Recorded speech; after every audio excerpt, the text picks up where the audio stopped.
sisters. Can you hear me in the back? Thank you. Thank you. Because even face to face, people say they can't hear me. We've just gone through a period of remembering our pioneer ancestors, and I could talk about that. I am privileged to have 8 great-grandparents who were pioneers.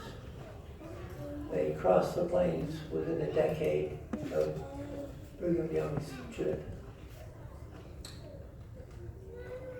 They were all members of the church, and they pass on to me a responsibility which is awesome and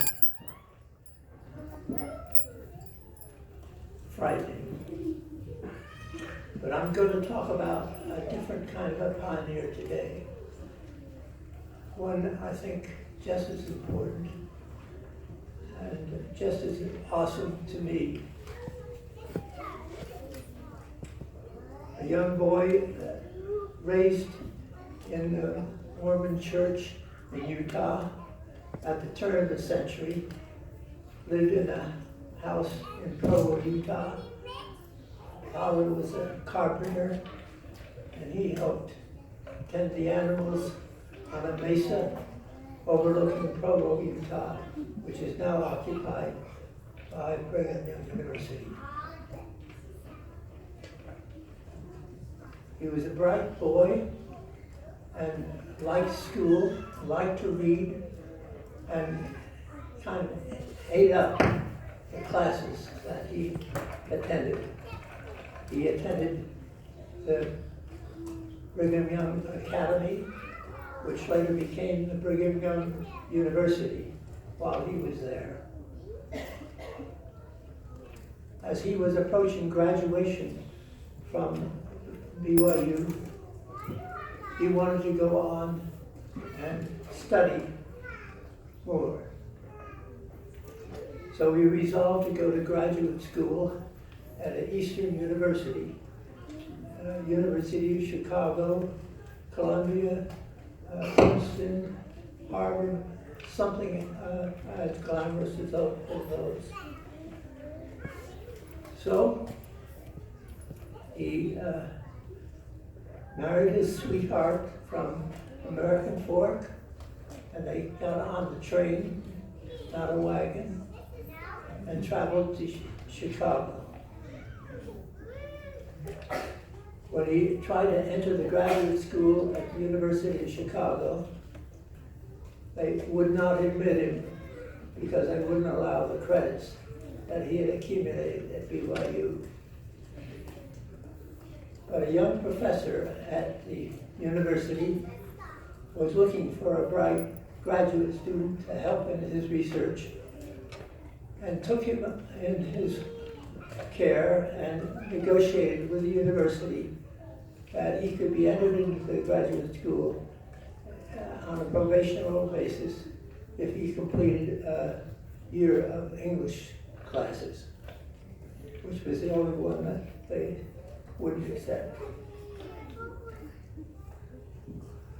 This man, Professor Millikan, was interested in experiments identifying the existence of the electron, basic element of electricity that travels through the wires and provides our power these days.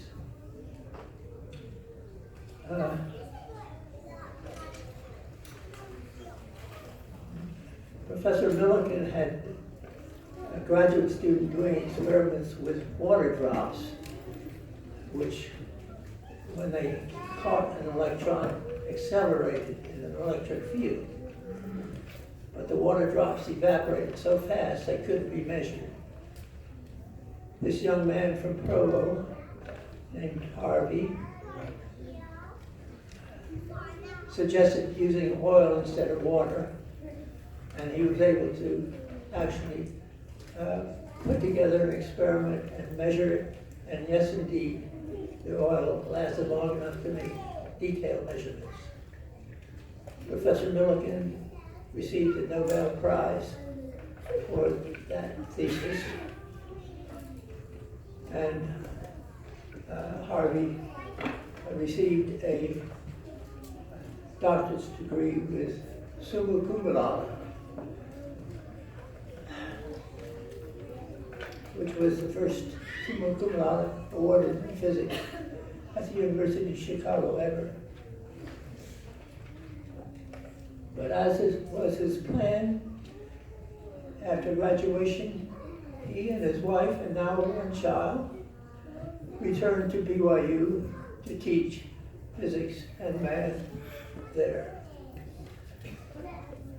But he was besieged by offers from various companies, research division, to join him in the light of his accomplishments in graduate school. After 4 years of teaching at the BYU, he finally was interested in accepting one such offer. But the president of the university told him that he was needed desperately in Utah to build up their capabilities, as was the custom of all young people that went east to get from their education, whether in art or sculpture or economics or whatever. The president of the university said that if he accepted this offer, he would not be able to contribute that to the Utah, and would lose his family out of the church. Young Harvey was disappointed with that advice and sought, I'm not that fearsome.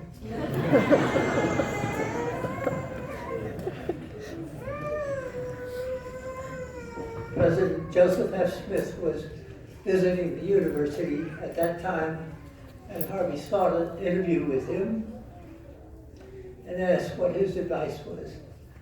After hearing the story, President Smith said to him, "You must accept this offer.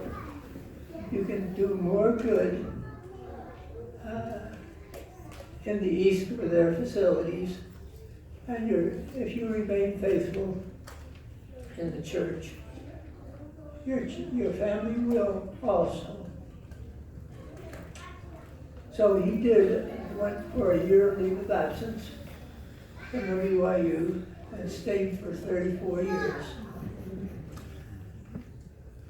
He became very famous in the field of speech and hearing, and wrote the textbook, I think, which was accepted as best one in existence at that time. He also was the president of the Acoustical Society of America and the American Physical Society also. He received 3 doctor's degrees, honorary, for his work. Many of you probably know of one of his inventions, which he called audio perspective, but you probably know it as stereo sound.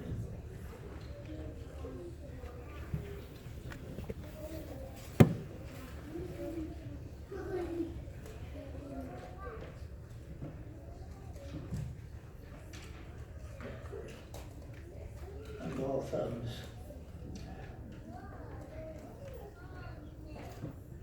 He also remained active in the church, was the branch president of the Manhattan branch, which was the only church,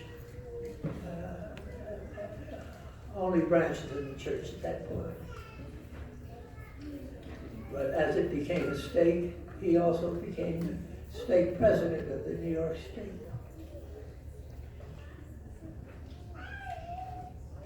And he raised his family in the church.